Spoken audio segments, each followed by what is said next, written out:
The broadcast is now starting. All attendees are in listen-only mode. Great, thank you. Welcome to the April 26th Park and Rec Commission meeting.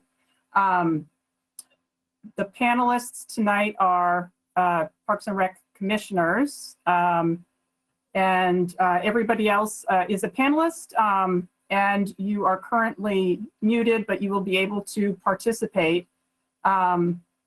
I do want to go through a few things, so I'm just going to run through those. You will be able to participate by either typing questions in or raising your hand when we're going to take questions and comments, and that will be after the presentation of the Friends of the Bruce Freeman Rail Trail. So I just have a few things that I want to go through. I want to first let everyone know that this meeting is being recorded by WestfordCAT. I want to thank WestfordCAT for doing that. It is not being live streamed, and that's because there is a school committee meeting tonight at 7, but the meeting will be available, the recording will be available most likely tomorrow. You can find it on westfordcat.org or go to Google or look up WestfordCAT on YouTube to find it. So thank you to WestfordCAT for doing that. So, as I mentioned, we want to hear from everyone.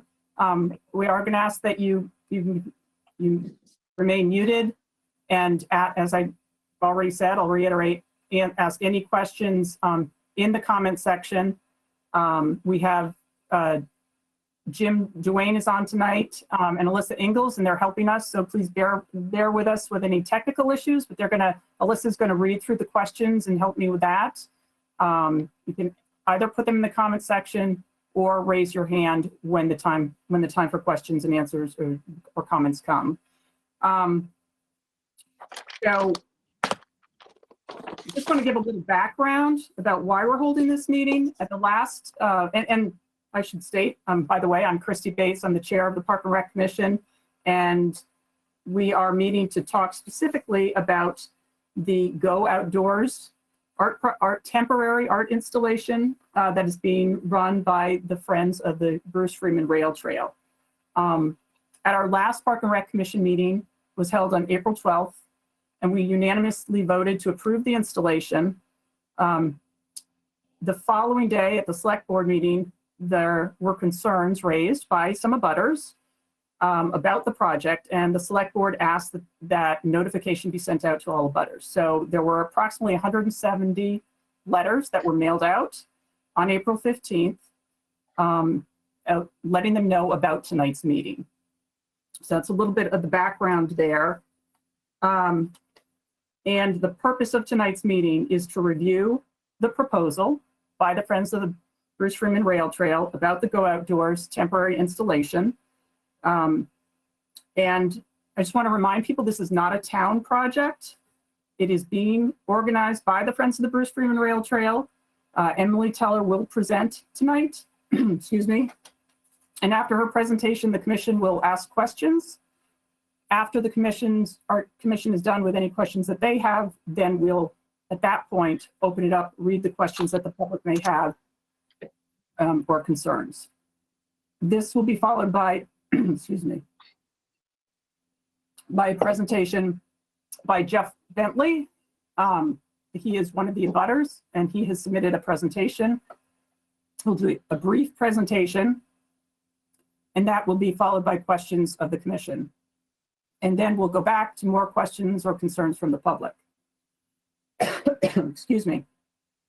The meeting is scheduled to end at 8 p.m., and my goal is to try to stick to that timeline if possible.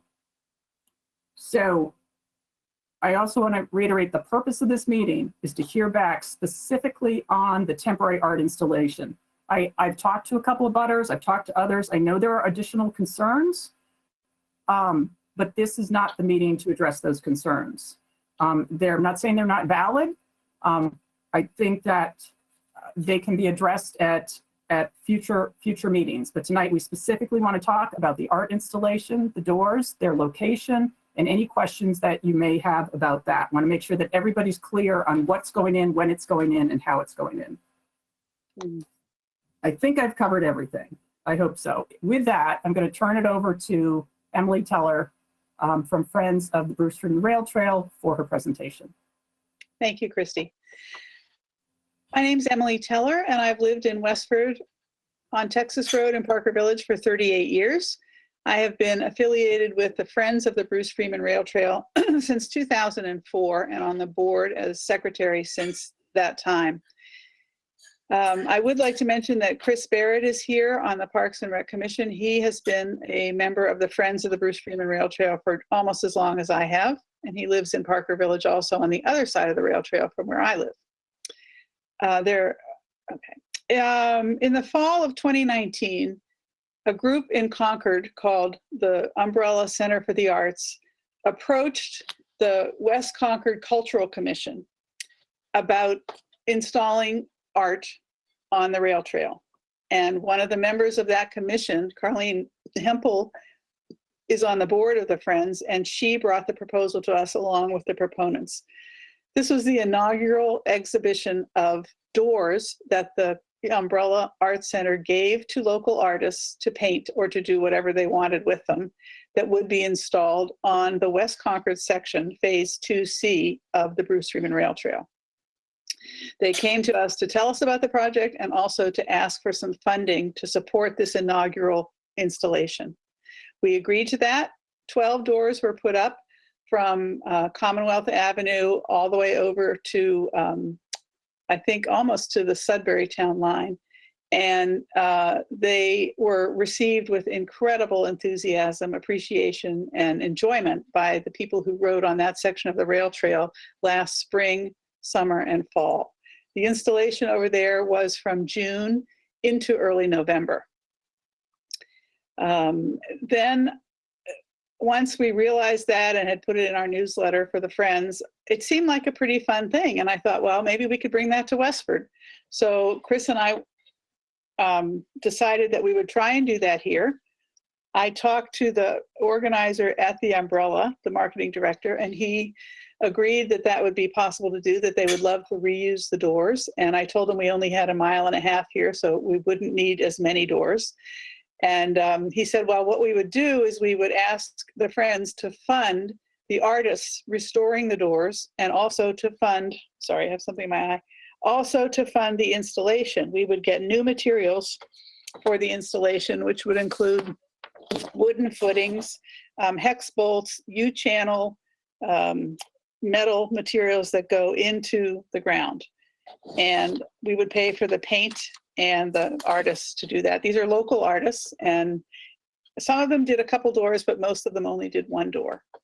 And shortly I will show you that. We had no negative comments from anybody in Concord throughout this whole installation. And Chris and I waited to finalize the details in Westford until the Friends of the Bruce Freeman Rail Trail voted to support this project in Westford and Carlisle with funds. And that didn't happen until March 25th. We sort of were hoping that it would happen, and we were working in the background, but that didn't happen until March 25th. So after that vote by the Friends, I approached the Parks and Rec, since Jim Duane is the point person in town for the rail trail, and Parks and Rec pretty much have oversight over the rail trail since it's a recreational facility. So Jim, would you please put up the first slide that I have in my presentation tonight? The Friends of the Bruce Freeman Rail Trail was incorporated in 2004, and we are a nonprofit. We have about 5,000 members on our mailing list, over 700 paid members, and we send out a twice-a-year newsletter to all the towns where the Bruce Freeman Rail Trail will be eventually. Our mission is to work for the creation of a multi-purpose recreational trail and alternative transportation corridor known as the Bruce Freeman Rail Trail, which connects the cities of Lowell on the one end and Framingham on the other, and in between the towns of Chelmsford, Westford, Carlisle, Acton, and Concord, and Sudbury. And generally, we are following the route of what was a railroad line, formerly known as Framingham and Lowell Railroad. We also work for the creation of other trails and paths in the above communities that will facilitate connections with the Bruce Freeman Rail Trail, such as easements, from different community developments to the rail trail. We also work for the creation of, to promote the use and enjoyment of the Bruce Freeman Rail Trail. I also would like to go back to number 2. The Bay Circuit Trail is a 200-mile path on roadways and also through woods and things like that, walking trail, from the New Hampshire border down to Cape Cod. And the Bruce Freeman Rail Trail is part of that 200-mile walking path. And then fourthly, we're to assist the communities through which the Bruce Freeman Rail Trail passes to maintain it in good condition. Next slide, please. This is a view of the entire Bruce Freeman Rail Trail. As you see, the solid black line is what is currently completely constructed. There is a little tiny break, I think, at Route 2 in between Acton and Concord, and that's the bridge that will be finished this summer that will go over 4 lanes of Route 2, and that will be there will be a ribbon cutting hopefully in November. But in Lowell, there's paths to extend it north, and Sudbury's design is just about finished, and we're hoping that that will go out to bid in 2022. And then it will eventually go down to Route 9 in Framingham and be about 26 miles one way. Next, please. Thank you. These are pictures from the West Concord exhibit. Some of them will come to Westford. The artists listed below that have a star next to their names are some of the ones that will be included in Westford. But we also have commissioned a new door from a new artist, so we're really excited about that. This is basically one of the doors, and it will run temporarily here only for one year, spring, summer, and fall from July. Well, we were hoping, this is Concord, sorry, July 1st through November. In Westford, we hope it will be up much earlier in May, as soon as we can get it going. Next slide, please. These are some of the environmentally themed doors. And the next slide has just fun and whimsical doors. The one on the right with the 2 sunflowers will be coming to Westford. Next. This is what it looked like in situ. As you can see, you can't even see the paved part of the rail trail here, but it is over to the right. And the doors are far enough away that if people wanted to stop and look, they could take their bikes off of the rail trail. This blue part on the left here is the back of all the doors. They were painted, which I thought was good for presentation and fun and also preservation. And over on the right is another one of the doors that was in place. And there are signs under each door. I think the next slide might show that. Sorry, could you go back, please? Basically, there is a sign under each door giving the artist and the name of the work. And there are signs throughout the exhibition reminding people to maintain social distance. Westford has had Parks and Rec created signs on the rail trail reminding people to be masked. All of the images off of those plastic signs are gone from the sun. So perhaps Park and Rec will be putting some of those up again this summer to just remind people social distancing. Okay. So the reason we are coming before Parks and Rec again at the suggestion of the Select Board is that when we came originally and received 100% unanimous approval for this, it was to allow the town of Westford to place 6 or 7 displays of outdoor art along the Bruce Freeman Rail Trail just from the time of May through November of 2021. The Friends are paying the Umbrella Art Association for covering all the expenses. They will make the foundations that the doors will be inserted in and into the ground. They will remove the doors, install them, and they are forwarding the costs that we are paying for the artists to renovate their doors. And the installation will be handled completely by the Umbrella staff. And they've already done this once with 12 doors. Next, please. This is the most recent map that is here. And I'd just like to give you a little bit of background. Originally, when we came to Parks and Rec, there was a map that Chris Barrett had made that was very general. He had gone out by himself. He and I were planning to go out and walk the trail and select locations, but that hadn't happened because, again, we were waiting for the friends to fund it and then to go to the select board. So the original map that he made just had some guesstimates. And then we heard from the abutters that night after we had come to Parks and Rec and before we went to select board. So on Saturday after the Tuesday select board meeting, I and Chris Barrett and Christy Bates rode our bikes the entire length of the Bruce Maroon Rail Trail in Westford. I spray painted some leafy areas that we talked about 7 or 8. And then Christy came back the next day and put flags up to make them much more visible. The locations that you see on this map are pretty much the ones that we had originally chosen. There hasn't been significant movement of any of the doors, although one of the flags was moved and we don't know where that has gone on the trail, but the one closest to the kiosk was removed. The sites we chose were for specific reasons because the rail trail has limiting factors all along it that prevent places for these doors. There's fencing on a great deal of it. The topography is very varied. There are drainage ditches, which would make putting a door there impossible. There's a gradual hill from Griffin toward Chelmsford, and Chris is very aware of this because he's on the trail all the time and cautioned us not to put one too close to that because people going that slight downhill increase their speed, and so we didn't want the doors to be someplace that would cause people to stop more suddenly. There are wetlands, and we wanted it to be available distance from the shoulders of the rail trail so that people could take their bikes off of the rail trail if they wanted to look at the doors more closely. And we also didn't want to get too near to street crossings because we were afraid of theft. There is none currently close to the kiosk at 27 and Route 25 for 3 reasons. We didn't want to increase the congestion in that area. People do stop and sit on those benches, which were donated by the Granite Company in Westford. And there's a sight line of a house very close there, and we didn't want to get too close to the abutters. And also, we want to be further from the road, again, for theft. So Chris has made this most recent map. He sent it to me before this actual version, and I asked him to make the sites of the door possibilities easier to view.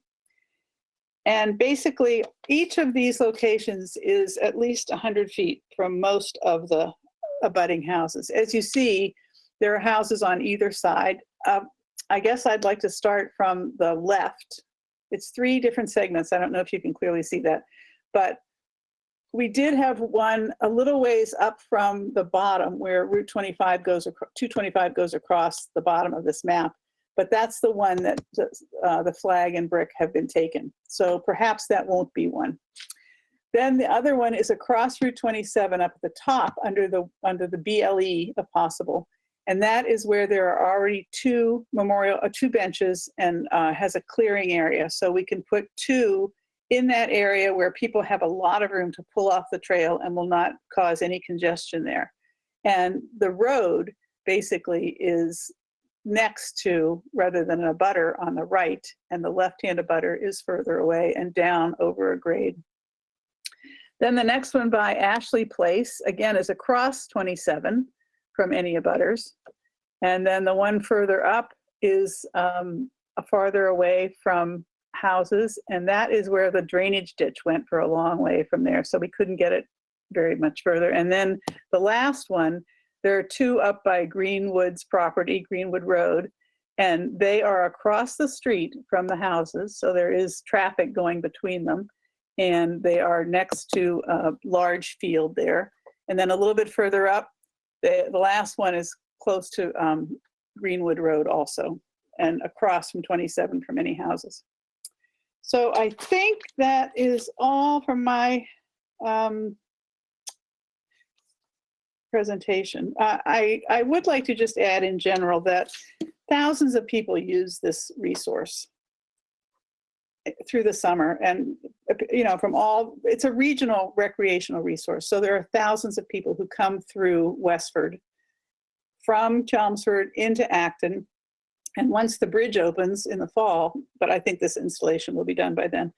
But we're hearing from a small minority of abutters, and I just hope that people who are making decisions on this will realize that it's a huge benefit. It's a surprising thing to see. It's joyful, it's celebratory, it's positive, and people won't have seen this public art in this way. And there really isn't a lot of public art in Westford. So the Friends are hoping to do a wonderful thing and bring this to our town and to Carlisle. There's one door that's going to be in Carlisle because they only have 800 feet. And we just welcome this opportunity to bring this wonderful event to Westford. Thank you. Thank you, Emily. Thanks for the presentation. I want to point out before we take questions, I neglected to say at the beginning of the meeting that Emily's presentation and any other correspondence from interested parties is available in the meeting packet of the select board meeting for tomorrow night. So you can, if you want to go through the presentation, see comments from people, please go to that meeting packet for the select board for tomorrow night. And also as a reminder, at the end of tonight's meeting, Parks and Rec Commission will be taking a vote to recommend or not recommend the art installation to the select board. And then the decision will be made at the select board meeting tomorrow night. I believe we're on the agenda for 7:35. So I just wanted to throw that out there as a reminder. And now, again, Emily, thanks for the presentation. I want to open up the floor to any commissioners to see if you have any questions for Emily. Mike Freeman? Yeah, I have two questions, Emily. The first one is, do you know why Concord chose to not start till July 1st as opposed to May or June? I don't know the answer to that. I was hoping that one of our Concord representatives would be here on the meeting, but I don't know if she is, Carleen Hempel. I don't know, because it did take the Friends a long time to decide to fund this. It was a precedent setting for us, and I think we weighed everything very carefully too and came to the same conclusion that it was a wonderful thing to be able to support. But I don't know why the delay. Okay, the other question I had, oh, I'm sorry, go ahead. I'm sorry, Carleen is here. I didn't know if you wanted me to unmute her to answer that. You're muted. Christy, you're still muted. Sorry. Thank you, Alyssa. Yes, would you unmute Carleen to answer that question, please? Yep. Carleen, did you hear the question? I did. I'm right here. Thank you for having me, everyone. My name's Carleen Hempel, and I was chair of the Cultural District Committee that also sort of shepherded this through the Bruce Freeman Rail Trail Committee, of which I'm also a member of the e-board. There was no compelling reason why we waited until July. We just did our sort of due diligence in terms of soliciting comment from West Concord groups in support. Everyone wrote letters of support. That included the West Concord Advisory Committee. You know, I'm sure you have your own versions of these. My committee, which was the West Concord Junction Cultural District Committee, the Bruce Freeman Rail Trail Advisory Committee. We just needed time to, you know, it takes a month for people to get those letters and have their members sign off on them. And then I rode the length of the trail with the woman who at the time was organizing it out of the umbrella. And it was just a matter of sort of getting all of our ducks in a row because it was the first time we were doing this. Now, you know, and figuring out how to install them so that they were safe. It just took a little bit of time to figure it all out. Now all of that groundwork has been done. And I'm assuming that if your town offers to go forward with this, that it would be a quicker process. So would you expect Concord to move up to an earlier date this year, since all the approvals have been in place already for 1 year? I don't know if that's the plan. This was intended in the beginning to be this sort of one installment. There are many artists lining up in Concord. We have a very vibrant, rich artist community, as I'm sure your town does as well. And they're sort of lining up to do similar things, you know, temporary mural installations. We wanted to sort of show the vibrancy of our community by having almost like a rotating installment. So I'm not sure that the plan is necessarily to put these exact doors back into this community. Thank you. Thanks, Carleen. I have Mike? one other question for Emily. Just make sure I heard correctly what you said. When you put up the map, you indicated, I think, on the far left, the first part of the Acton Road map, the first location was in question whether it was going to be there or not. Is that what you said? I'm not Well, quite sure. We had marked something about halfway, probably around 30 feet or maybe 50 feet from 225. And one of the abutters called me on Monday and said that there was no flag there. He had walked by on Sunday and saw the flag, and there was actually a brick there. And then Monday he said it had been removed. So, you know, I'm not going to push anything, but we funded 6 doors.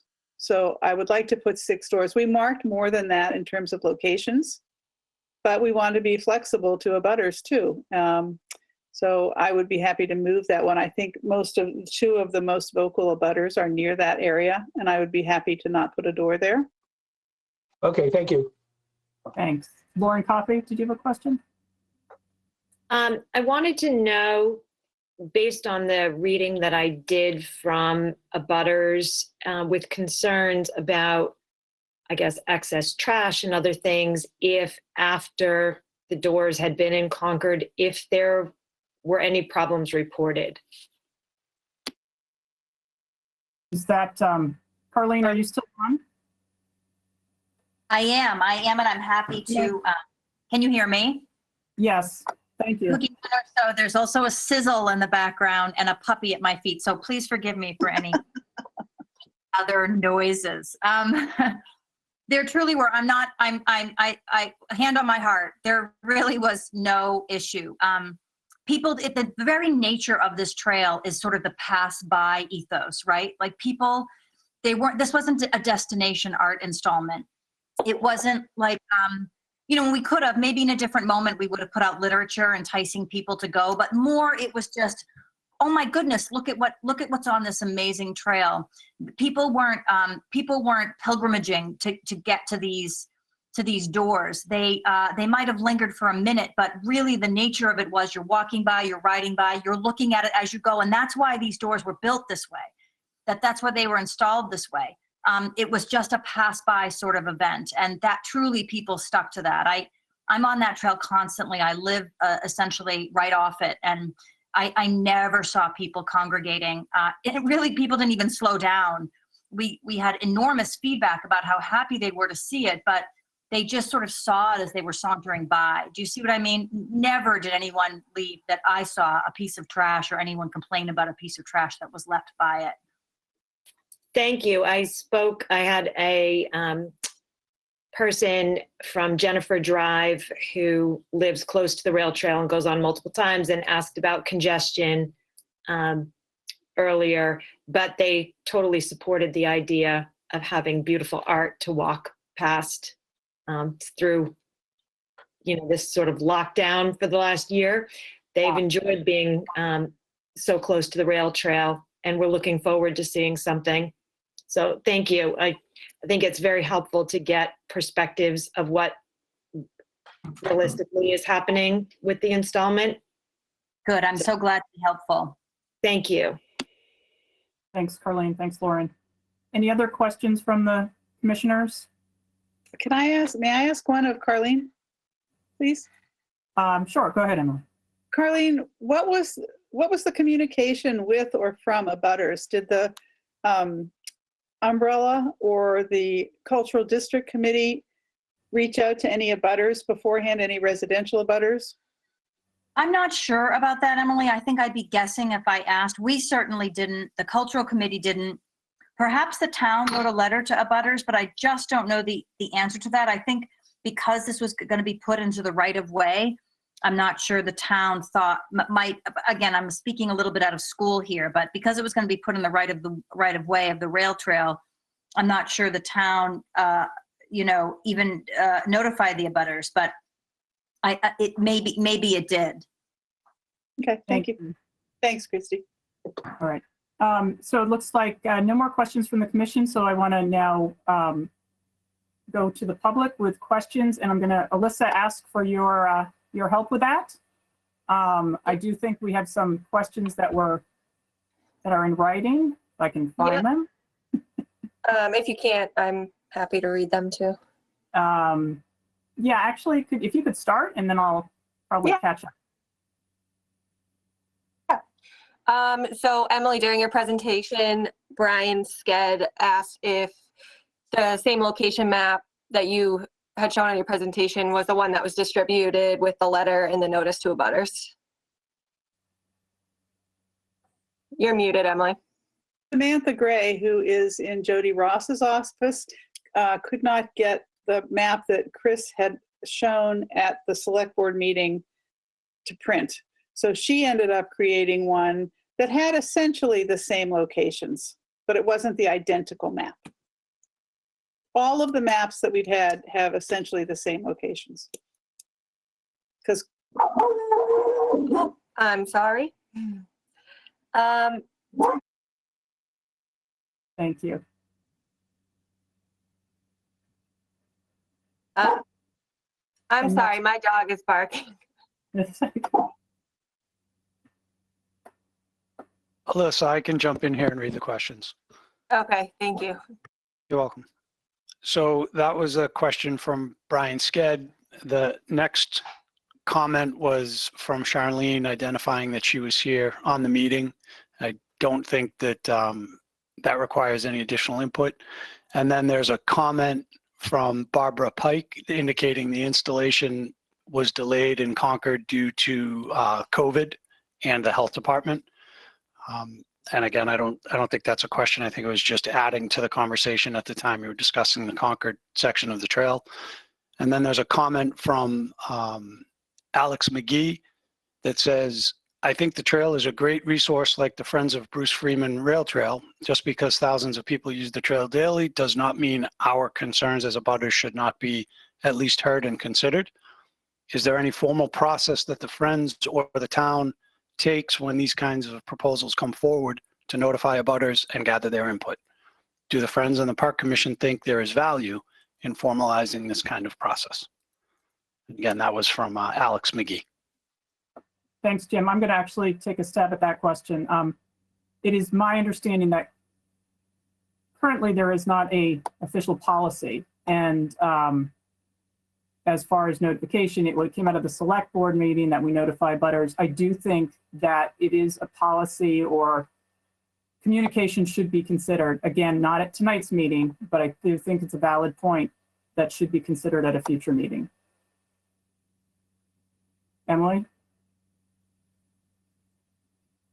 Chelmsford has created a bicycle pedestrian advisory committee that has representatives from the Bruce Freeman Rail Trail group, Friends group, and from the town and citizens in the town. And if Westford wanted to start that, I would definitely encourage Brian Sked and Alex McGee to join that committee and work, to create some of those concerns that they have and get it into a committee with other people who have other perspectives and, work on all the details going forward of the Bruce Freeman Rail Trail. The Friends are really, we're a volunteer group who try and enhance the trail whenever we can. We funded some money to fund the crossing system at Route 27, and we helped with the bench installation, the kiosk, and we support porta potties in other towns where there's parking. So, I think it's up to the town and some other people to carry forward if they wanted to create the policies. Thanks, Emily. That's a great suggestion. All right, next question.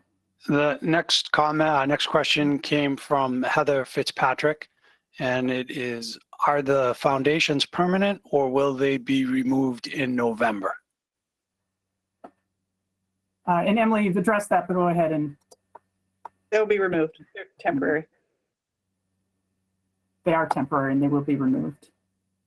And then what looks like, as far as I can tell, is the final comments question came from Kelsey Land. And it's, I'm not sure if we are on because everyone on my screen is frozen. We are new abutters on Acton Road and walked the locations with Emily today. We are totally in support of this installation and think this is a great idea. Great. I hope we're no longer frozen. Thank you for that comment. And Christy, there's a few people with their hands raised. Kelsey was first. I'm not sure if I'll unmute her. I'm not sure if she already, that was her comment.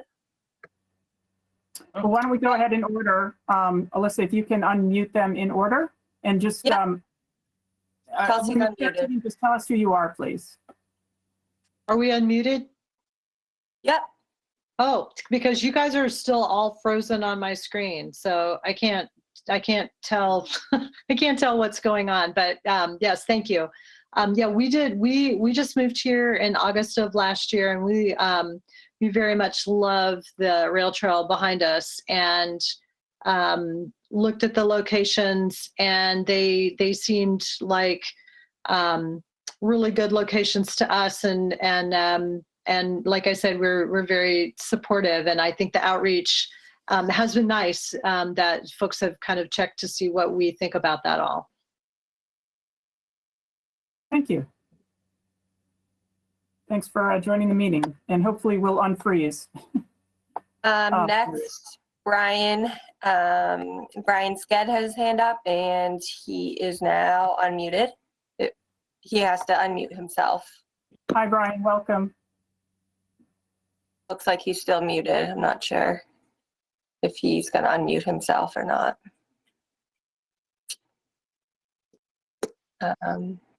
Brian, do you want to try to unmute yourself? If not, we'll just move on to the next one and come back to you. Yep. Okay. All right. I will We'll come go back. to the next one is Jeffrey Bentley, and I unmuted him, so he just needs to, yep, there you go, Jeff.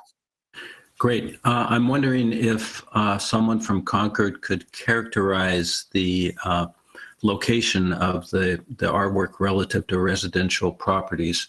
I have not seen a map of the installations in West Concord, but my understanding is that most of that either goes through meadowland without residential abutters, or through commercial properties like West Concord and Junction Park. Were there many residences near the portion of the trail in West Concord that was the site of the installation last year? Jeff, thanks for your question. Carlene, would you be able to answer that?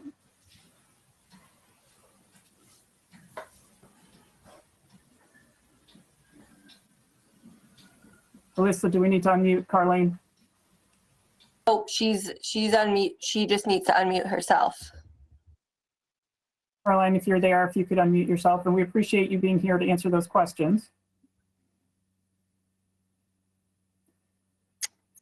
So while we wait for Carlene to unmute, Emily, I'll ask. I'm sorry. I was helping with my kids. Could you repeat the question? Sure, just wondering where the doors, were they located near residential areas? Were they near abutters? Were they residential homes? Do you know their locations? Yes, I rode on my bike the distance from one side of Concord to the other, and the trail goes through sort of different types of areas in Concord. There was a section, if you've been on the trail, you know Concord, the part of the trail that there was one up near the prison. And then as you went down toward the village, there were a couple near the sort of village area. Then you cross Route 62 and you go into a residential area that sort of takes you over to Old Marlborough Road. And then there were I think 3 along that path in the and the trail goes between people's backyards back there. And so the doors were installed behind at the end of people's property lines on the trail in their backyards. And then the trail continued on in a wooded area that went along Old Marlborough Road where there are no houses. And then it went beyond by White's Pond where there are some houses, but they were really not even in sight of the trail.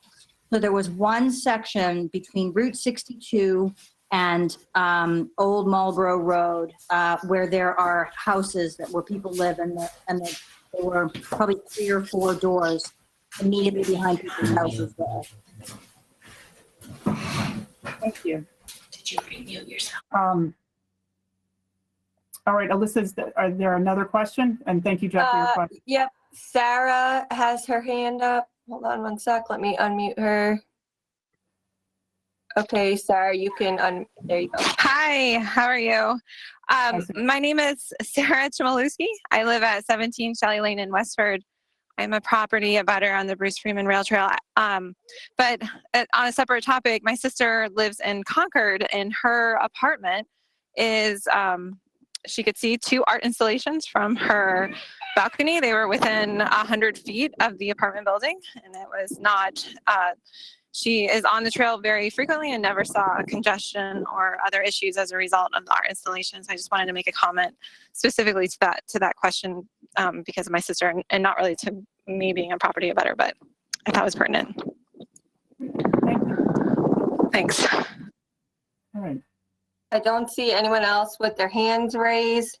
Heather Fitzpatrick had written in the questions box. She wrote, do you need to go to conservation for number 1? Not sure. Heather, do you want to speak? Let me see. Let me unmute her. Okay, Heather, you're unmuted. You just have to unmute yourself.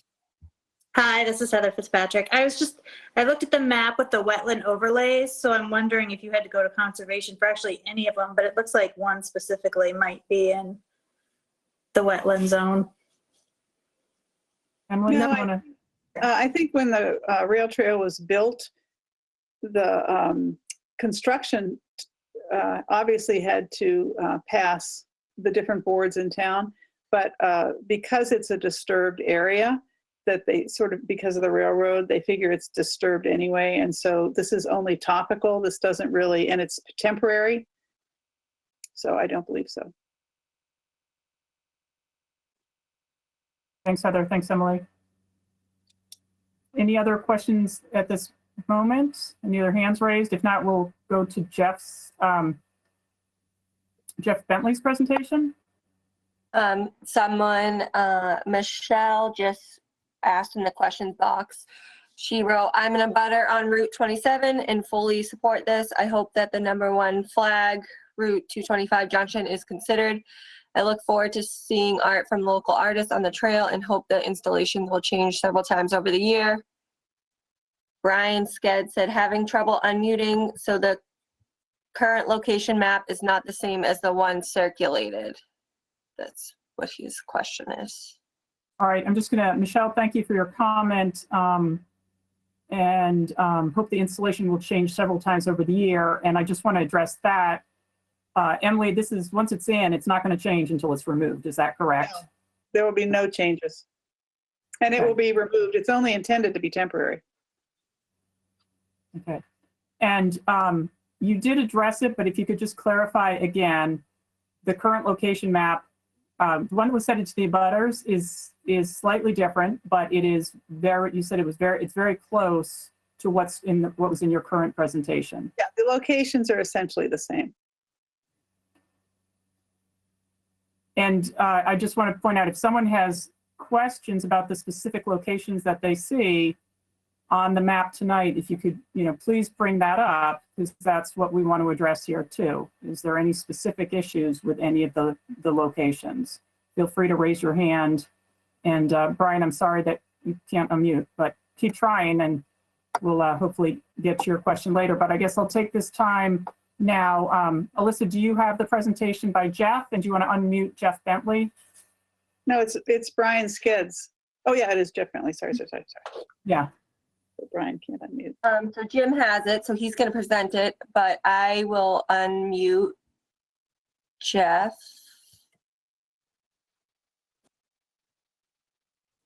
Okay, Jeff is unmuted, and Jim just has to pull up the presentation.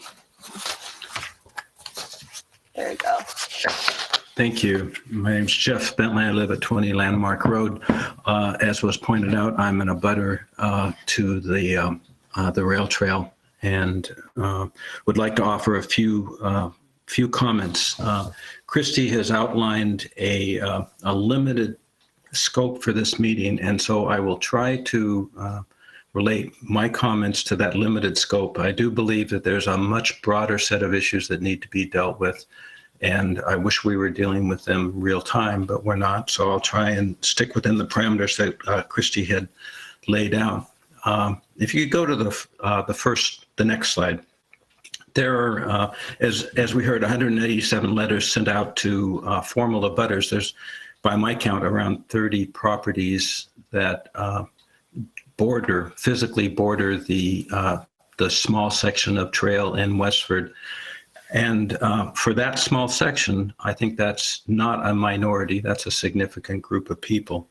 And it's the opinion of many of the abutters that I've talked to that we would like to see issues that we have had not be worsened by this new usage of the trail. As we've already heard today, the trail is experiencing greater and greater usage as it's extended further south from us. We certainly see that every day. Lots more traffic. So already the impacts to abutters are going to increase. And the concerns that many abutters have is that the issues, the attraction of the art installation could, if not mitigated, cause additional impacts to residences. So I've noted a couple of things here. On the left is trash. It's a fact of life that many abutters deal with.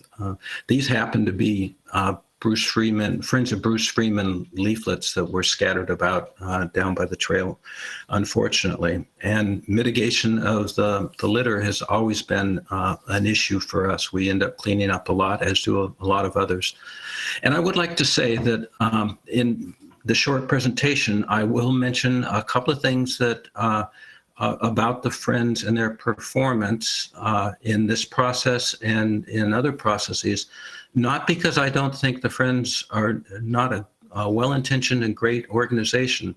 My concern is that they have stepped up and they have been appointed by the town as the sole manager of this project.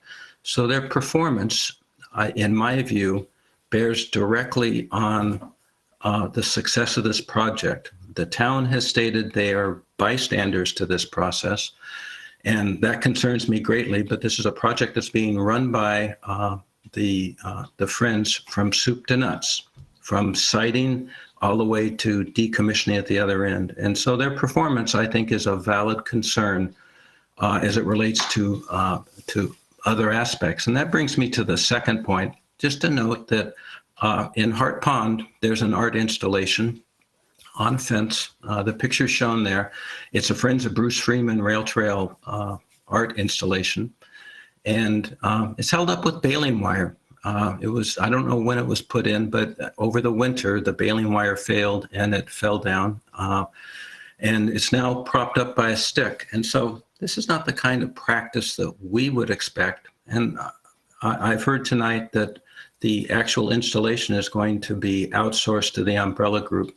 I'm sorry, I don't know the umbrella group. I can only look to my experience with the Friends, and their performance, at least as it relates to this one installation, is one that doesn't live up to the generally pretty high construction. Jeff, I'm going to interrupt. The conversation that I had with you earlier today indicated not addressing those situations. So please continue with your presentation, but let's not comment about your opinion of the Friends, please. As I said, I have a positive opinion about that. Yeah. I want to hear what you have to say, but let's continue on with the presentation so that the commission can ask you some questions. Okay, the Friends are in charge of this project, correct? Am I correct in that? They are. You are correct. Okay. And lastly, graffiti. Here's a picture that's right down the trail from me. This graffiti was up for two years. Hard vertical surfaces are targets for graffiti. This is a stockade fence that was tagged. The tagging was up for 2 years. It was just covered over in the last month or so, but it was up for 2 years. It was annoying and distasteful. And I would note that there's not many places for tagging targets. This is one of just a few. There's no other stockade fences that I'm aware of. There's lots of trees and other things. And so the fact that the media chosen for the art is flat wooden vertical surfaces, I believe invites more graffiti, and there ought to be an action plan associated with this installation that addresses that directly. There's a graffiti park that's going to be installed directly up the trail. So I think that's an issue to be concerned about as well. I've also noted, of course, you've heard concerns from abutters about noise, public urination. Could you please go on to the next slide? There are guidelines and standards published by national and local organizations for art on rail trails. I've included a couple of excerpts from a couple of those. The second bullet under the public art tips, and those are linked for those of you who have a live version of the presentation. You can go look at it. I don't think these are being followed in this process. The second bullet encourages community involvement. Representatives or residents of the area should be involved in the planning process. We just don't feel that we've been involved. Even since the select board meeting and up until this moment, we really haven't had access to any of the criteria used for citing. We had to find out about the flags by word of mouth because there were no maps, accurate maps distributed. The map that was distributed with the abutters letter did not at all characterize the locations that Emily has talked about today. So there's published guidelines that suggest community involvement. These guidelines also, the Rails to Trails advocacy group, Conservancy advocacy group, suggests that public works should be institutionalized as the responsible party for maintenance, and I haven't heard that that's going to happen here.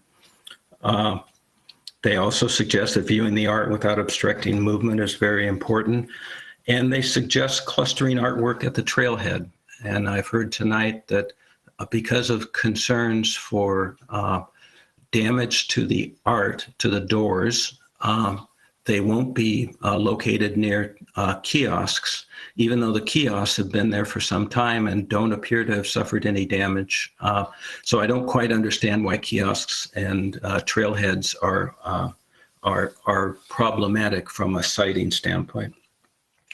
And I would note that post-pandemic, we would expect that the experience in West Concord might not give us a guideline for what kinds of congregation and other types of activities and crowds might appear when we're unmasked and free to roam about a little bit. And lastly, the last point on this page is that both resources emphasize the importance of having a master plan. I know you don't want to talk about it tonight, Christy, but a master plan would definitely help avoid the surprises that create the kind of community outcry that you've seen in this process. Next slide.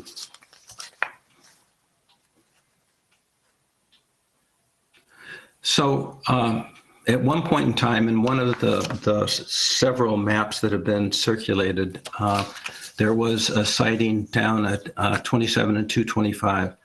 I still don't have a clear understanding from Emily's presentation whether that is in the plan or out of the plan. I don't know when that decision will be made, but clarification about this area would certainly be welcome, because in walking this just yesterday, we thought that the kiosk would be an ideal place for this art. It's right near 27 and 225. Apparently there's concern that the art would be damaged, but the kiosk has suffered no damage and is right there. So I don't understand why the sighting constraints were not discussed openly. I just found out today that one of the sighting constraints was protection of the artwork. Well, that doesn't speak to public involvement when there's criteria that are only discovered after the location has been made. Next slide. So specifically, suggested outcomes that we would like to see: a transparent process that conforms to the published art installation guidelines, early involvement, clearly defined proposed sites. We still don't have those tonight. Mitigation of noise and impacts, and some sort of criteria for at least X feet. We believe 20 feet from the edges of abutting residential properties. I believe that the town should take responsibility for this process and that it should not belong only to the Friends. I've said enough about that, but I think the process is flawed if it belongs only to the Friends, and I think it's an abdication of a town responsibility.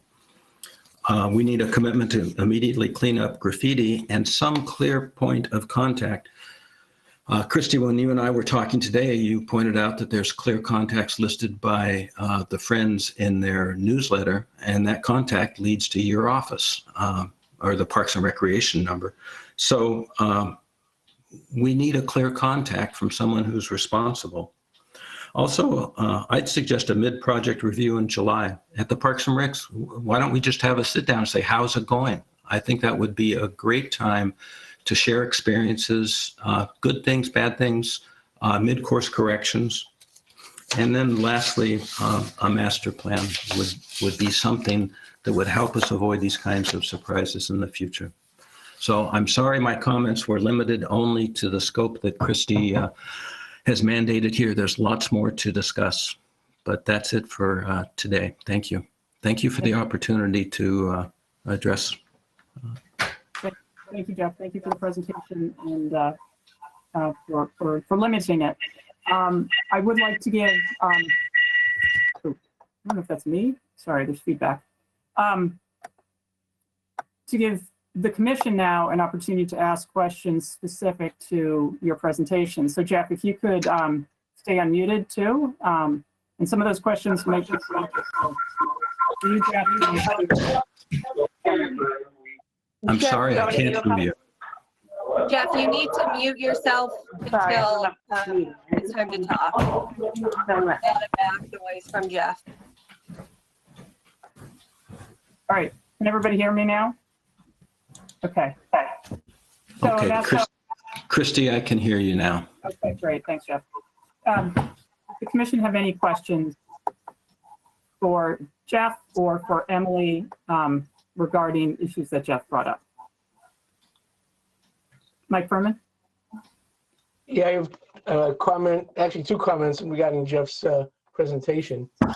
One is, unless I'm misreading the material I've received so far, I take issue with his comment about the overwhelming outcry against the artwork, because what I've seen is it's an overwhelmingly positive response to it, given if you just purely look at the numbers that I've seen in the material that I've been provided. And the other issue, but the other comment would be, I don't think it's a bad idea to have a mid-year review in July, August, whenever we decide that, just take another look at it and see, did it go as planned? Were there issues that we didn't expect? Or any comments someone would have regarding the artwork. Those would be my two comments. Thanks, Mike. And Lauren, just a minute. I just want to say that we will have Lauren Forbes is taking minutes, and I wanted to say thank you and put that in the minutes so that for mid-year review, we will make note of that. Lauren, is that what you were, Lauren Coffey, is that what you were going to say? Did you have a question? I just wanted to say to the abutters that have concerns that as a representative, you are being listened to. I know sometimes it's frustrating to come to meetings. We did have a presentation in a public forum 2 weeks ago on this. And based on the presentation, we did as a commission make a recommendation, and I'm sorry that you feel like somehow that was not transparent, but it was a public meeting that we were at. So whether we put it on the agenda for July. The public is always welcome to come to any Parks and Rec meeting with us. There are lots of things around town. I wanted to ask you specifically, you mentioned that you wanted mitigation for this. What type of mitigation are you asking for specifically? Well, specific to the topic we've been asked to address tonight, locational mitigation is certainly at the top of the list. Not siting near residences is certainly a good starting point. The guidelines that I cited from national and other art groups on art installations also recommended clumping things together at trailheads. So putting several together, putting them at trailheads as ways to mitigate. So I think there's a number of ways to address those kinds of issues. Thank you. I think based on what we heard 2 weeks ago and what presentation was given to us tonight, that things are being clumped specifically, especially down at the Greenwood Road, having 3 of the 6 being near fields away from things. So I hope you feel like your concerns are being listened to, and that things are being placed farther away from the residences. Thanks, Lauren. Anyone else? I'm wondering if it's possible, and we didn't talk about this before, so I don't know if Alyssa or Jim has it available, but would it be worth it to pull up the map that was sent to the abutters and just take a look at those locations and see, just Emily or Chris address if they've been slightly moved, or look at that map specifically? Because it's hard to compare one map to the other. I had the same bit of confusion. Christy, the only map that I have is the one that's in the presentation. Is that the one that you're asking for? Because I can absolutely put that back up. So I thought because the abutters received a separate map that was in their information packet that went out, it is currently in the abutters letter is in the select board meeting packet for tomorrow. I don't know if sorry, this is a last minute request, so I apologize. Let me see if I have that. I may have that in my file. Hang on one second. All right. While Jim's doing that, there was a few people that had their hand raised. If you want to address them. Well, Jim, thanks for looking into that. And while Jim's looking into that, we'll take some questions. Okay, so Sarah had a comment. Hold on, Sarah. Let's see. Hi. Yep. Hi. Thanks again for the opportunity to speak. My name is Sarah Chimaluski. I live at 17 Shelley Lane in Westford. As I mentioned earlier, I am a property abutter. 265 feet of our property line abuts the Bruce Freeman Rail Trail. Having the rail trail in our backyard was one of the major selling points when we purchased the house in 2013. The Westford Parks and Rec does an amazing job of maintaining the trail. It is so clean, and I am on it once or twice a day. I feel so incredibly privileged to live so close to the rail trail. My family and I enjoy safe and peaceful walks, runs, and bike rides through the woods. No cars honking at us, no jumping into bushes to dodge cars, no close calls. And the trail provides a safe, clean way to exercise and get some fresh air. I asked my neighbors who live near to and frequent the Bruce Freeman Rail Trail if they support the art installation along the Westford portion of the Bruce Freeman Rail Trail. Of the households in my neighborhood, 75% responded, and the responses were all in favor of the art installations. One of my fellow property abutters said this regarding the rail trail. I'm going to quote what this person said. We use the BFRT walking, bike rides, and very occasionally dog walks. We have no problem with art installations and think it might be nice. We have abutted the BFRT since it was built. We have had zero problems, noise, litter, crime, etc. of any kind with the rail trail, and actually enjoy seeing walkers, bike riders, and families passing by and enjoying it. I have a lot more comments like these and that I got from my neighbors who use the Bruce Freeman Rail Trail frequently. But to save everyone time, let me just move forward with The request for art installations by one of the abutters to be a minimum of 200 feet from homes is, in my opinion, arbitrary. There is no concrete basis. I am looking right now at the Rail to Trails suggestions, and it says you might consider clustering at the trailhead, but you also might consider displaying it at points along the trail. It would seem that the statements made tonight concerning not following the suggestions by the rail trail are completely extracted out of context. And I would just like everyone to be made aware of the Rails to Trails actual documentation concerning public art guidelines. Chris and Emily have shown great care selecting locations for the art installations in Westford, with safety being the primary consideration. And the Go Outdoors project is an amazing opportunity for the town of Westford to encourage healthy living in the arts and to support local artists. And I encourage the Westford Parks and Recs to vote tonight to approve the art installation and not to require any additional limitations than already willingly applied by the Friends of the Bruce Freeman Rail Trail. I would like also to give my heartfelt thanks to the volunteer efforts by Emily and Chris and all the Friends of the Bruce Freeman Rail Trail and the Umbrella Arts who have put these art installations together. And I would like to thank all of the members of the Westford Park and Recs for having this special meeting to discuss this. I really appreciate it. And again, thank you so much for listening to me tonight. That's it. Thank you. Sarah, thank you for your comments. I do want to point out that Sarah did send an email with additional comments, and that can be found in the select board meeting packet for tomorrow night's meeting. So please check that out. And Jim Dwayne did find the map. So I do want to take a few minutes here to take a look at that map and to talk about the specific locations and to see if we have questions from abutters or anyone else on the call specifically about locations and concerns about those specific locations, and see if we can address them with the next 20 minutes we have. And I will still answer more questions if you have questions with time, but I just want to go through this. So this is the map. Jim, thank you for putting this up. This is the map that was sent out with the letter to abutters.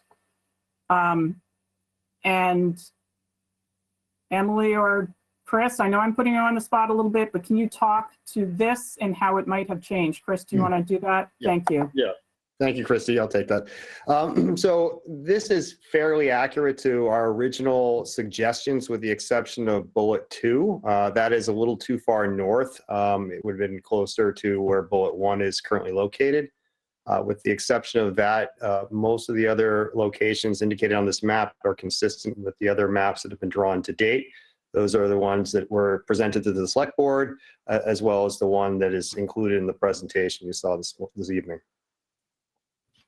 This would be helpful. Jim can enlarge it if you want to zoom in on something, the two that you addressed. Sure. It's down on the bottom there, Jim. It's location 2 would have been a little closer to location, that's a little too much. So location 1 and 2 are a little closer together, with 2 being in a more southerly location closer to 1. Thank you. Can I make a comment about this too? Go ahead, Emily. I'd first like to say that, let's see. We did, the McCabe's house is very close. Can you just go up ahead? Yeah, perfect. The McCabe, no, the other way, please. Yeah. I'd like to see the bottom and then go back to the top.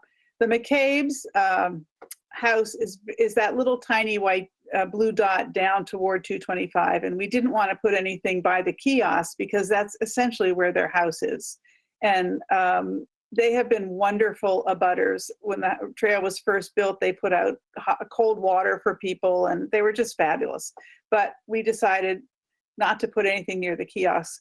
Also, I wanted to say to Mr. Bentley, the kiosks are in cement. They are grounded in cement, as are the benches. Cement was poured and metal bars were put in to secure those, so they can't be moved. We're not worried about the doors being graffitied because graffiti artists do not paint over other artists' work. So we are concerned that somebody could come and put the doors in the back of their truck if they're too close to a roadway. And Mr. Bentley lives right at the end of Landmark where that circle is. I think there's an easement that goes from the circle where he lives to the rail trail. And then up at the top, well, 3 is at the cross, 3 is not at the crossing. I think, where's the crossing? Yeah, 3 are where the other 2 benches are. And we still have plans to put 2 there. Then there's 1 further up across from Ashley, but 27 goes between any of the abutters on that side of Acton Road and these doors. And then the other ones are up basically abutting a huge agricultural field, 5 and 6. So they're essentially the same place.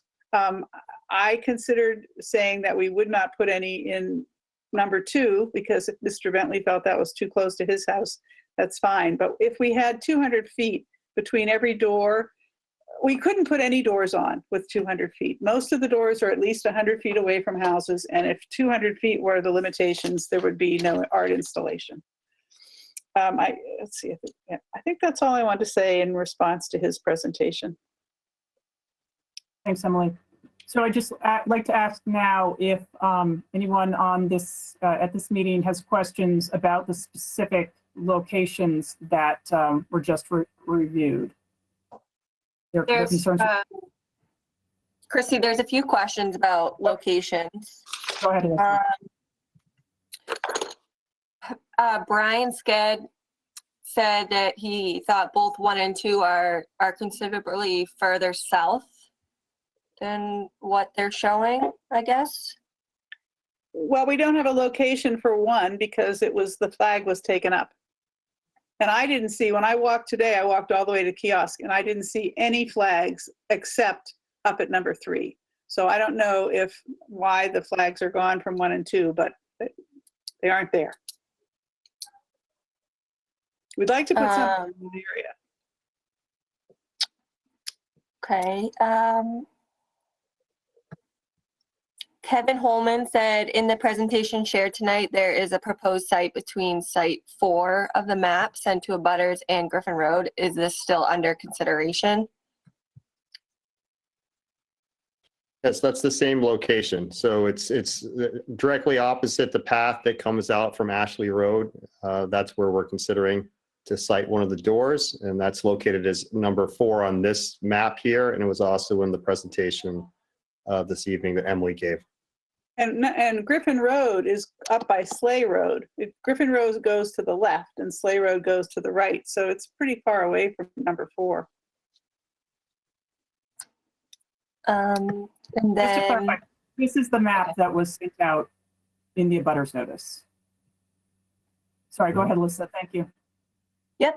And then there's one more from Heather Fitzpatrick. It says, would there be notice at the Greenwood Field exhibit that the field is private?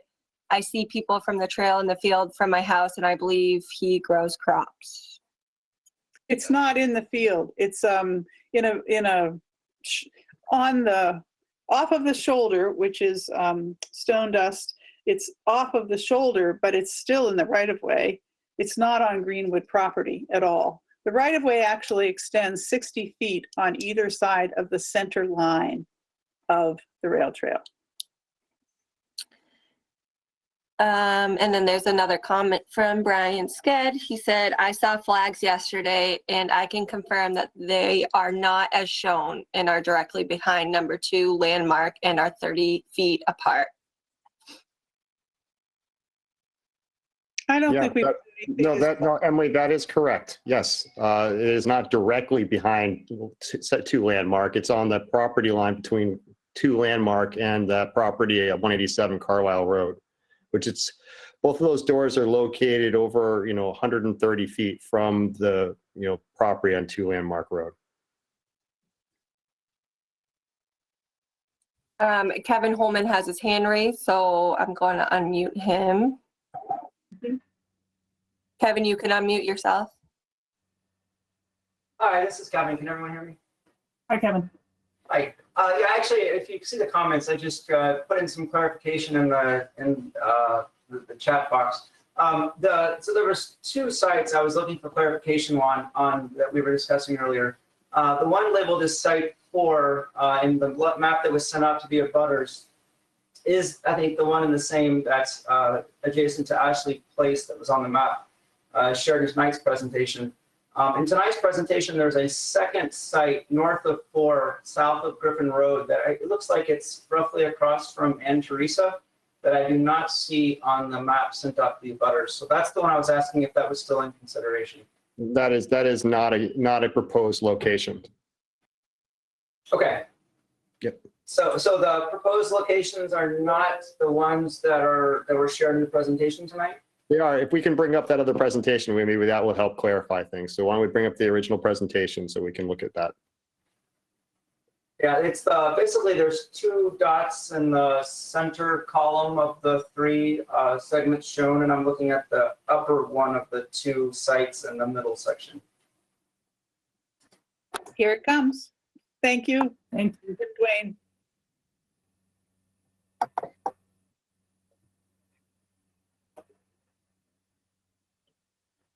So basically, dead center of the slide there is the one I'm asking about.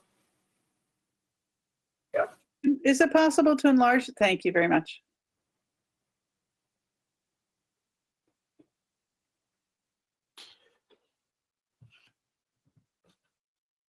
So there's Ann Teresa across from this, and then there's Griffin to the left, and then there's Ashley, and there's nothing across from Ashley. Go down. I guess I'm seeing it cut off. Yeah, that one. So there's the second one there. Sorry, so there is one across from Ann Teresa. But again, these are possible. I think we have more than we need. Go ahead, Chris. Yeah, I was just going to add, that was a proposed location because we were looking at all the possibilities to site these. That one, in that location, when we walked the trail with Christy, came up as a possible option, but it's not been one that we've considered strongly. I think the other ones that have been consistently marked on the maps have been really what we're looking to keep in terms of locations. Okay, so the map sent out to butters is I guess what is the more likely sites that are under consideration? Yes. Okay, thank you. You're welcome. It looks like Jeffrey Bentley has his hand raised. Hi, this is Jeff You're Bentley. Yes, thank you. With regard to the last discussion, if the map that was mailed out to abutters is the map that is now driving the locational discussion, the errors on 1 and 2 are significant compared to the flags that I looked at. So I'm lacking any kind of understanding as to when a decision will be made about location, what map will dictate that, and I'm unclear as to how the commission is going to vote tonight if we haven't firmed up locations. Thanks, Jeff. Emily or Chris, do you just want to address, I think part of the reason for this meeting was to see if there were any concerns with these specific locations, and these were suggested locations.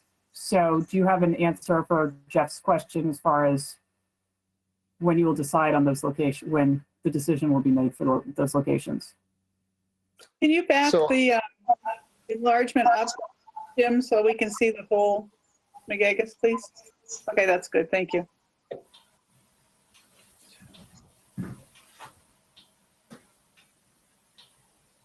So if I can address that, what we've always indicated in the documentation that has been presented to the Crown is that, and it's entitled on this particular slide here, is these are possible site locations. So as Christy just indicated, public input like we're receiving tonight would be a factor in terms of, making a final selection. And we would be looking to do that with the feedback and support of the public as well as this commission and the select board. So what I would think would happen is, we have these possible locations identified. If there are strong objections to any one of them, then they would be discounted. But if the public feels that they need to know exactly where a door is, we could take, the step right now to try and identify it at this meeting, and then we can get verification from the select board tomorrow night if we had to. There are 8 locations marked because some of them have 2 doors. So we have flexibility. We built in flexibility. We don't want to upset anybody in particular if we can possibly help it. But we also don't want to cluster 6 doors in 3 locations. That sort of defeats the purpose of riding the rail trail and seeing art along the way.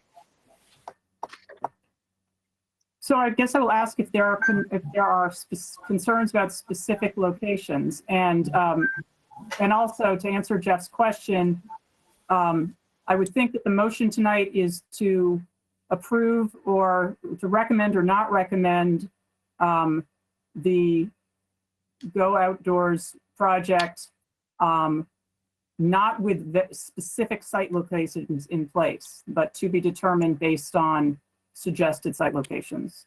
So we're not going to pinpoint the exact location, but hopefully have a general idea based on our discussion tonight and make that recommendation to the select board.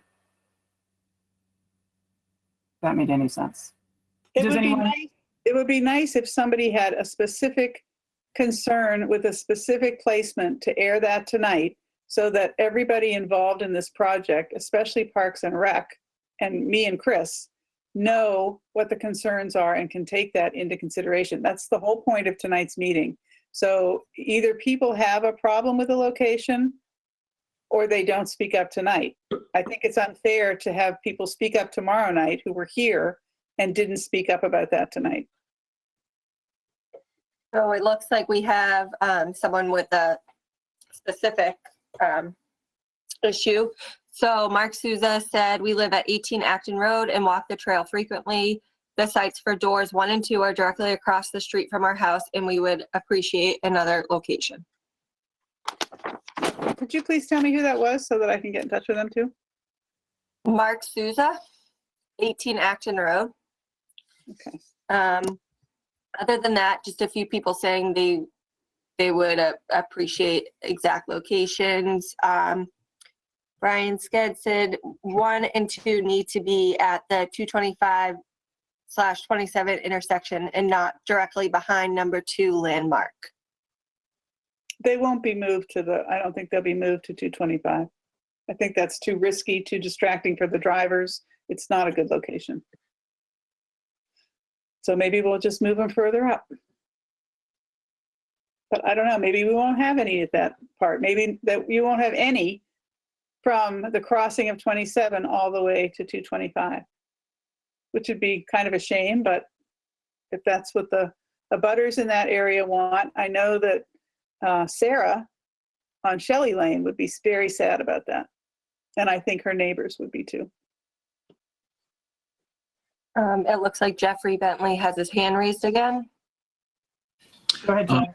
Since you're taking specific comments, I wanted to make sure that I'd registered my opinion regarding the abutters map that was mailed out, not the map we're looking at right now on the screen, but the one that you flashed up before. Site 2 is directly behind my house and is not an area that I would like to see a sign. So I just wanted to make sure, since we were asked for our opinion, I'd like to make sure that that's not on the table right now. Thank you. It is absolutely not on the table, Jeff. So rest assured, we would not put a door anywhere near that location. Thank you. As you see the other map, it's not there, but I appreciate you stating that tonight. Okay, Alyssa, are you seeing any other questions or comments? Brian said perfect, I think, in regards to Jeffrey's comment about that location. Nope, I don't see any other hands raised or comments. Okay, I will ask Commissioner some follow-up questions, and then we will be taking a vote in 7 minutes. Go to 8:05. I am pushing it a little bit. Mike, I'm sorry. Yeah, Alyssa. Wait, hang on, sorry. There's someone just raised their hand. Do you want to take it or? Let me go through the commission. If we have time, yes, Okay. I will take it. Okay. Mike. I just want to get clarification from Chris or Emily on the map that was sent to the butters, are you now saying that the location map number 2 is no longer on the table as a valid location? That was never a valid location. So what I said crossed two earlier off. is that, yes, that would have been located further south next to item 1 on that map. But item 1 is still a possible location. Well, we've heard now from a couple different abutters to that location that it's not desirable. So it sounds like we may need to reconsider that and either, like Emily stated, just start the display in Westford north of the Route 27 crossing and continue forward from there. That's certainly an option on the table at this point. So 2 is gone, 1 may be moved. Well, no, it would be 1 and 2 would be gone, Okay. right? Okay, 1 and 2 would still exist, but moved to a different location.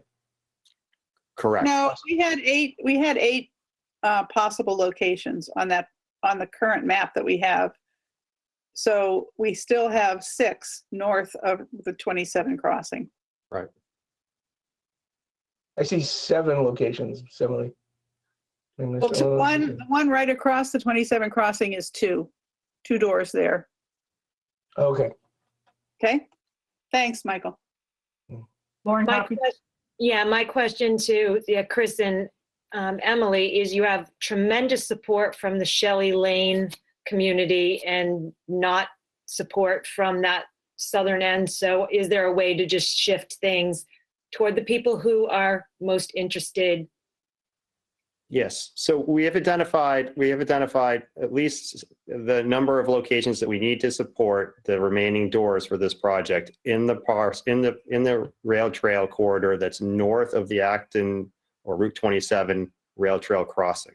So we can easily accommodate that if it meets with the butters' support and it alleviates other butters' objections or concerns. Any other questions from the commission? Thank you, Chris. Sure. All right, let's see, you said there was one other question. We'll take. Yeah, there's a few hands up now. If we don't have time for that, they can always write their questions in the question box and we can see them after the meeting. And I don't know if you wanted to read them later and answer via email or something like that. Thanks, Alyssa. That's a great idea. We'll take, let's see, Actually, we'll take. Madam Chair, if I may, if these are comments that are specific to the actual locations, which I think is still something that's a concern for several of us and unclear, I do think we should hear that, and so that when we go to the select board tomorrow night, we can be crisp in terms of what locations we're moving forward with. Thanks, Chris. Good point. If you have a question, so yes, go ahead and if you have a question specifically about the locations, we'll go a little longer talking about that. Alyssa, you can. All right, so first we have Tatiana. You're unmuted, Tatiana. You can unmute. Yep, there you go. Hi, my name is Tatiana Cotter. I'm located at 52 Acton Road. And I am not necessarily opposed to the art installations. I am just, however, concerned, about the location now that they're changing. I was, fine with the locations as they were marked on the map, but now, the possibility of them shifting has me a little bit concerned about exactly where the locations might be. And I don't necessarily want one directly in my back, sort of on my, I know it's not my property, but sort of within view of our backyard. We don't have a lot of, foliage covering or anything. We enjoy the bike trail. But I do have concerns that, it not be directly behind our house at 52 Acton Road. Right. So thank you for that concern. So none of the proposed remaining locations are near 52. So they would be the ones that we are proposing are at where the benches are located at the crossing of 27 and the rail trail. So that's, south of 50 Acton Road. So if you got 50 Acton Road between you and that location. And then the next location would be at the Ashley Road trail, if you will, which again, there's a couple of houses, I think, between you and that location. And then there will be potentially one that's closer to Griffin. And then there's 3 locations down by the Greenwood, road area.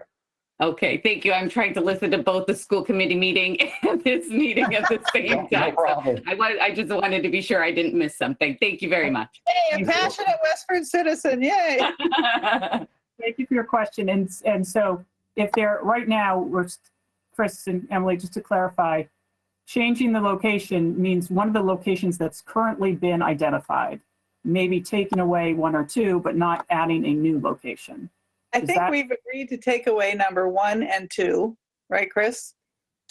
And think leave that- the other ones. Yes. So the only difference at this point would be the consideration of the one that's closer to Griffin that we had a conversation about a few minutes ago. That was not on the initial abutter, notification map.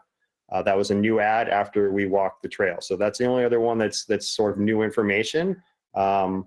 So, if people have concerns about that one, well, then we'll just have to double up a door at another of the other possible locations. Okay, thank you, Chris. And if there are questions specific to the other locations then, not 1 and 2, please raise your hand to speak. And Cheryl Major has had her hand raised. Go ahead. Go ahead, Cheryl. Hi, Cheryl. Thank you. Hi, Christy. I'm very uncomfortable that we don't seem to be able to get an accurate map of where these things are going to be going in. Going back 20 years now, and if anybody wants the documentation, I have 20 years ago articles from the Westford Eagle, happy to do this. Going back 20 years, there's been no clear, transparent communication between the rail trail and the neighbors and abutters.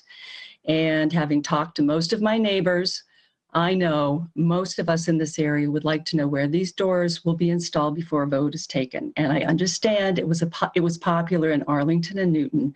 Those are cities. West Concord is certainly more congested. I've sold real estate there for years than Westford is. I would really, really like to have an accurate map of where we can expect these things to go based on the history and the lack of trust that this neighborhood has experienced. Cheryl, thank you for your comment. I'm not going to talk about trust issues or opinions, but I do thank you for your question, and I do want to get that clarification because I think Chris and Emily have identified that those additional locations, not 1 and 2, are where you are considering the installation. Is that correct? And what we would, even though I said maybe not vote on specific, but it would be within 10 feet of where you've indicated on the map. Griffin Road is a concern for me. Installing one at Griffin Road is a concern. Do you want to pull up the map again and I'll show you where Cheryl lives? No, we're not going to do that. But I would suggest Emily, we'll show the same map tomorrow night. Why can't we have an accurate map before this is voted on? Why can't we? Show the same map. We've had several different iterations, several different versions. We've had promises about no one will be here, it won't be there. Why? What is the problem? Why can't we get an accurate map? So Cheryl, if I'm gonna interrupt you. Emily and Chris have been working on an accurate map. I think it was mentioned. It is a little off from the abutters map, but when the 3 of us went to walk it, we were very careful of trying to pick those locations, and they might have moved just a little bit, and we were hoping the objective was to flag it so people could go and walk. And I recognize that, unfortunately, that wasn't communicated to everybody, and not everybody would have the chance. But I believe if you look at the map now, that they've identified those locations. And we can bring, Jim, if you want to bring the map up, we're going a little late, but if you want to bring the map up, we're just going to take a look at that one more time. But Christy, they seem to be changing. I mean, during the course of this meeting, they've changed. No, they've changed because people have provided feedback. You're absolutely right. So now, why can't we get a map of what's decided before this is voted on? I don't understand. Something's being voted on that is nebulous. And maybe it'll be here and maybe it'll be there. Why can't we get a map and then vote on a specific project?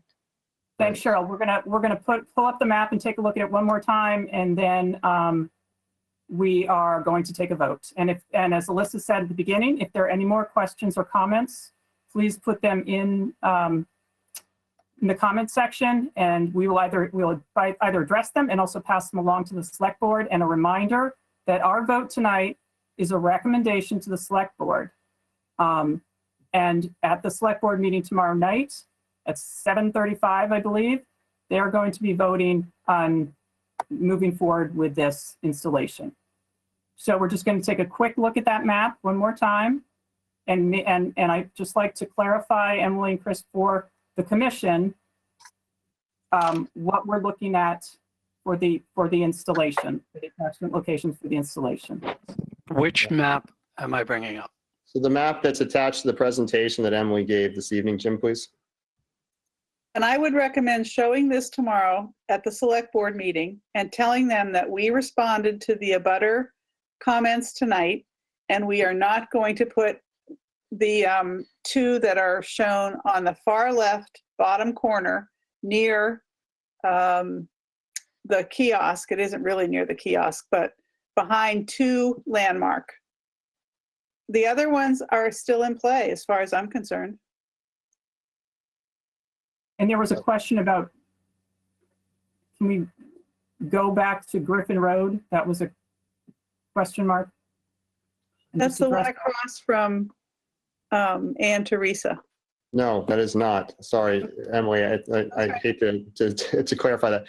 If you look at the middle panel, right, there's 2 yellow dots circled in red, okay? One is the opposite Ashley and the other is closer to Griffin Road. That particular location, again, for everybody concerned, was not on the initial map provided to abutters. It is a new location that came up or was identified after a site walk.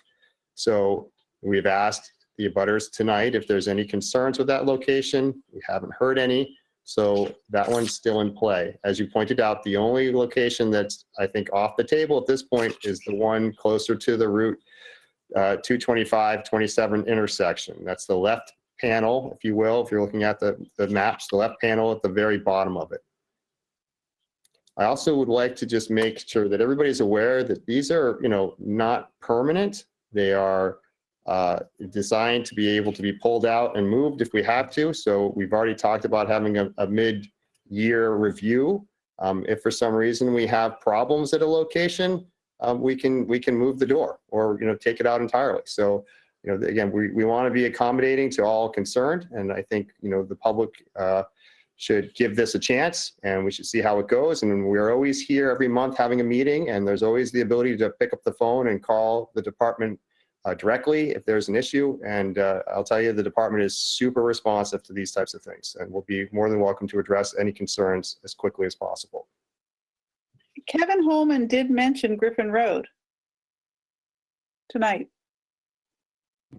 Is he still on? Yeah, do you want me to unmute him? Can you hear me? Yep. Sure. Yeah, yes, I'm still on. I was asking about that one because it wasn't on the abutters map, but it was on the map shown tonight. I just put a comment in the box. So my address is 16 Colonial Drive, which is why I kind of zeroed in on clarifications at that location.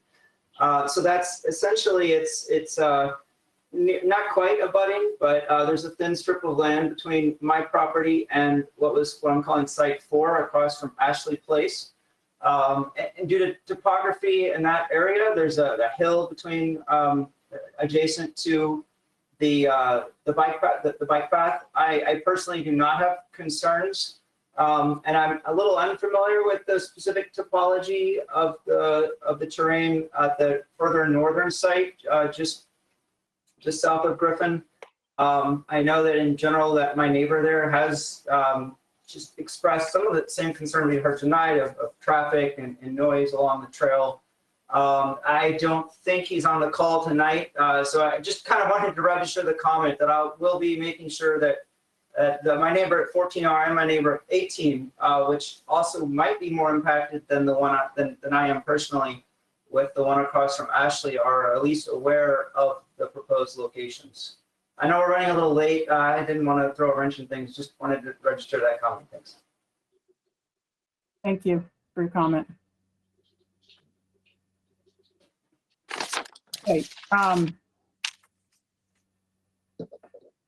So now I'm going to direct additional questions to the commission to see if we have enough information to come up with. I'm sorry, Christy, there's a question that has about a specific location.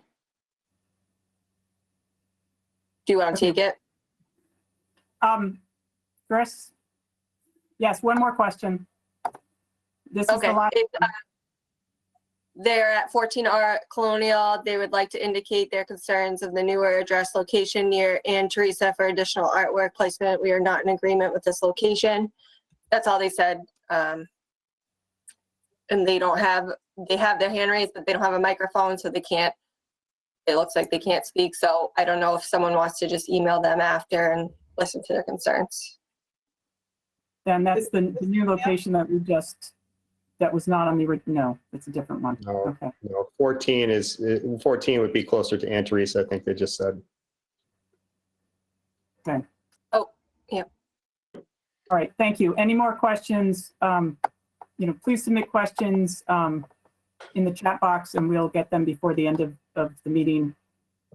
So just a question for the commissioners. Do you have any additional questions? Do you feel ready to make a recommendation on the suggested location sites with potentially with a mid-year review?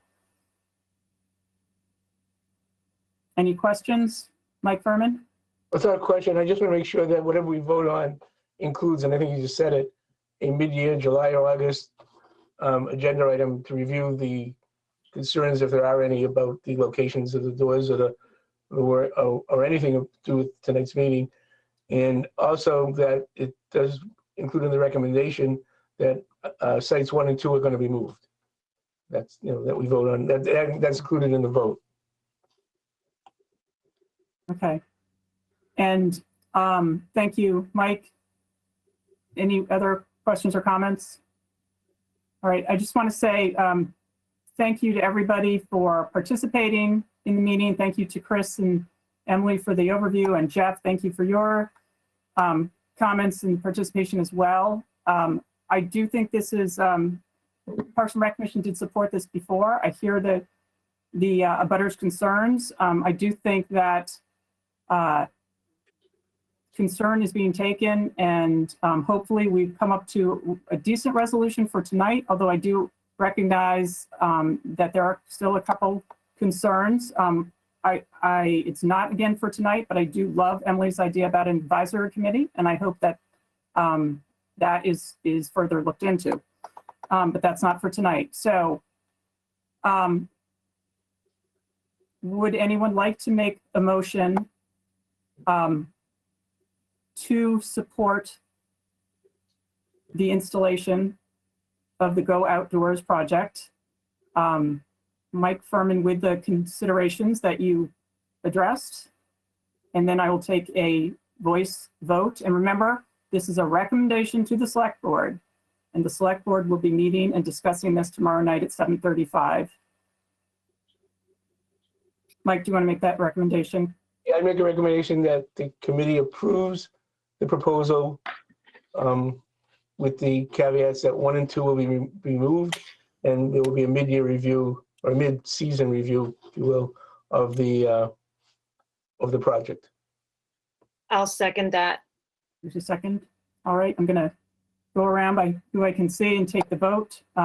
Lauren Forbes? For it. Aye. Lauren Coffey? Aye. Mike Sawyer? Aye. Yes. Mike Furman? Aye. Chris Barrett? Aye. Kathleen Burns? Aye. Thank you. And I'm also an aye. So that does pass unanimously. And again, that is a recommendation to the select board that the Parks and Rec Commission is in favor of the art installation with the qualifications that were stated in the motion. And with Thank that, you all very much. I want to thank everybody for attending. Reminder, again, the select board meeting is tomorrow night at 7:35. And if you want to see a recap of tonight's meeting, check westfordcat.org tomorrow. And please go to the Westford document management system to see the select board meeting packet for tomorrow night, where you will not only see the presentation, but also emails and concerns from several people who were on the meeting today to read through those if you would like. And that's it, unless there are any objections. Just one quick question. Are you Go ahead. going to represent the board tomorrow night at the select board meeting in case there are questions directed at the commission? So that is a very good question. And I am going to be late. Chris and Emily will be there, and Jim Duane will also be there. Okay. I will be at a soccer game in Waltham that was made up because of the rain delay. However, I will be probably on the tail end of the meeting. That's right. I just want to make sure there was someone from the Yes. commission that would be the Yep. voice as well as Emily. So Chris will be a good And representative. thank you to the select board chair, Andrea Perner Sweet has attended this meeting too. And while she won't be addressing it, she's been at the meeting and heard everybody's questions, concerns, and the feedback. All right. Sounds great. If any of you want to come, feel free to come. Thank you. Without any objections to adjourn from the commission, I say we are adjourned. And thank you very much. Thank you, everybody. Thank you, everybody. Good night. Good night. Have a great night, everyone.